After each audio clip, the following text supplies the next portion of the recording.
जदयू के पूर्व अध्यक्ष और लालू प्रसाद के बेहद करीबी, जिनकी वजह से लालू प्रसाद यादव बने थे मुख्यमंत्री। शरद यादव का 75 साल की उम्र में निधन हो गया।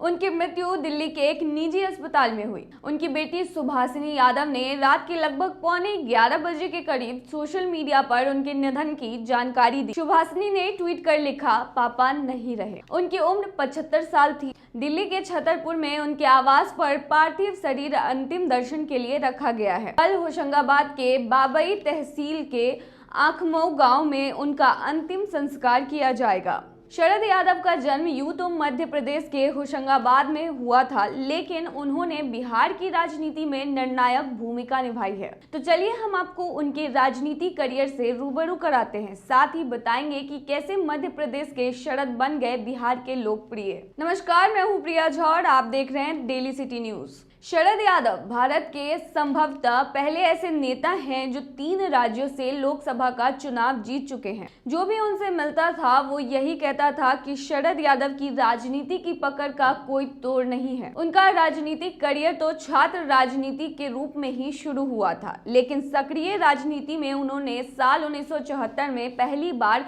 जबलपुर लोकसभा सीट से चुनाव लड़ा था। यह सीट हिंदी सेवी सेठ गोविंददास के निधन में खाली हुआ था। ये समय जेपी आंदोलन का था। जेपी ने उन्हें हलदर किसान के रूप में जबलपुर से अपना पहला उम्मीदवार बनाया था। शरद इस सीट से जीतने में कामयाब रहे थे और पहली बार संसद भवन पहुंचे। इसके बाद साल 1977 में भी वे इसी सीट से सांसद चुने गए। उन्हें युवा जनता दल का अध्यक्ष भी बनाया गया। इसके बाद से वे साल 1986 में राज्यसभा के लिए चुने गए।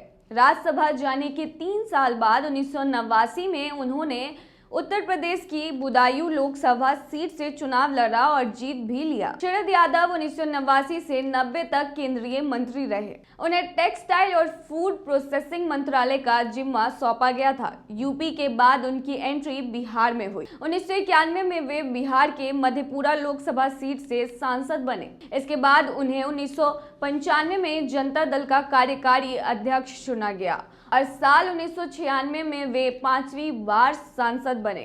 1997 में उन्हें जनता दल का राष्ट्रीय अध्यक्ष चुना गया। इसके बाद 1999 में उन्हें नागरिक उड्डयन मंत्रालय का कार्यभार भी सौंपा गया और 1 जुलाई 2001 को वह केंद्रीय श्रम मंत्रालय में कैबिनेट मंत्री चुने गए। 2004 में वह दूसरी बार राज्यसभा सांसद बने। 2009 में 7वीं बार सांसद बने, लेकिन 2014 के लोकसभा चुनाव में उन्हें मधेपुरा सीट से हार का सामना करना पड़ा। राजनीति में शरद यादव ने लगभग 3 दशकों तक राज किया है, लेकिन उनका मुख्य केंद्र बिहार ही रहा। जिस व्यक्ति को उन्होंने मुख्यमंत्री बनाने में जी जान लगा दी, उसी के खिलाफ लगभग 15 साल तक लड़े भी। जी हाँ, हम बात कर रहे हैं लालू प्रसाद यादव की। दरअसल लालू प्रसाद यादव को मुख्यमंत्री बनाने में शरद यादव का बड़ा योगदान रहा है। वो कैसे, चलिए बताते हैं। मगर उससे पहले आप हमारे पेज को फॉलो कर लीजिए ताकि आप तक जरूरी जानकारी पहुंचती रहे। या फिर आप हमें यूट्यूब पर देख रहे हैं तो हमारे चैनल को सब्सक्राइब कर ले, जिससे आने वाले हर वीडियो की नोटिफिकेशंस आपको मिलते रहे। दरअसल पार्टी के बड़े नेताओं में से कुछ लोग राम सुंदर दास को सर्वसम्मति से मुख्यमंत्री बनाना चाहते थे। रघुनाथ झा भी मैदान में आ गए थे। ऐसे में शरद यादव के कारण ही लालू प्रसाद यादव मुख्यमंत्री बन गए। वहीं आपको बता दें कि शरद यादव के यूं चले जाने से राजनीतिक गलियारों में शोक पसर गया है। अपने करीबी के चले जाने पर लालू प्रसाद यादव ने भी शोक व्यक्त किया है। लालू प्रसाद यादव ने शोक व्यक्त करते हुए सोशल मीडिया में वीडियो मैसेज पोस्ट किया है। उन्होंने कहा कि अभी सिंगापुर में हैं और शरद भाई के जाने का दुखद समाचार मिला। साथ ही उन्होंने लिखा कि बहुत बेबस महसूस कर रहा हूं। आने से पहले मुलाकात हुई थी और कितना कुछ हमने सोचा था, समाजवादी व सामाजिक न्याय की धारा के संदर्भ में। शरद भाई ऐसे अलविदा नहीं कहना था। भावपूर्ण श्रद्धांजलि।